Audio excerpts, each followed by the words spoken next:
Объединенные Арабские Эмираты рассматривают возможность снижения уровня дипломатических отношений с Израилем, а парламент Иордании принял декларацию, которая призывает объявить персоной нон-грата посла Израиля в Омане Эйтана Суркиса. Также посол ОАЭ в Тель-Авиве Ахмад Аль-Хайя получил указание не участвовать во встречах с израильскими политиками и чиновниками, включая министров, и отказаться от участия в каких-либо официальных церемониях и мероприятиях, где они могут присутствовать. Основанием для этого стали последние провокационные заявления министра финансов Бецалеля Смотрича из правительства Нетаньяху. Экстремистски настроенный министр выступил на мероприятии в Париже. В ходе своей речи перед аудиторией французских сторонников Израиля он заявил, что не существует такого народа, как палестинцы. «Нет палестинцев, потому что нет палестинского народа», — сказал политик. Смотрич указал на так называемое обещание Бога собрать евреев на земле обетованной, продемонстрировав карту Великого Израиля, охватывающего территорию Иордании и всей оккупированной Палестины.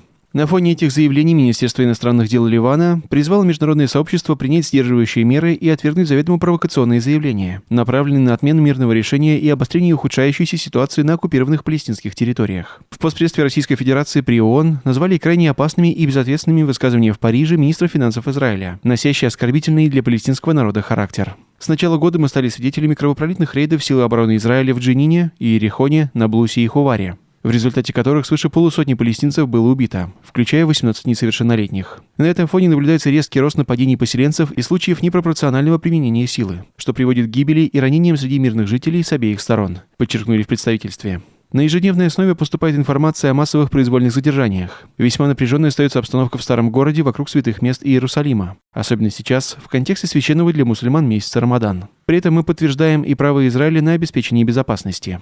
Глава Минфина Израиля не в первый раз выступает со скандальными заявлениями. 1 марта 2023 года он заявил, что необходимо стереть палестинскую деревню Хавара с лица земли. В этот же день пресс-секретарь Государственного департамента США Нед Прайс выступил с осуждением этого высказывания. 8 марта 2023 года глава Минфина принес извинения за данное заявление. Мы, как родители, несем ответственность за детей, вверенных нам Всевышним. Давайте же сделаем религию ислам доступной, понятной и интересной для юных мусульман. Детское исламское издательство «Умма Ленд» представляет вашему вниманию книги и развивающие пособия без изображения лиц, а также все для исламского праздника. Украшения, подарочные коробки, посуду, открытки, упаковочную бумагу и пособия к Рамадану. Издательство, основанное мамами-мусульманками, поддерживает и продвигает здоровое, осознанное родительство, а книги и пособия создаются профессиональными педагогами, иллюстраторами и проходят шариатскую проверку.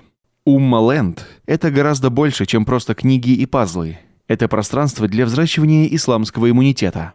Подробная информация по ссылке в описании под этим видео.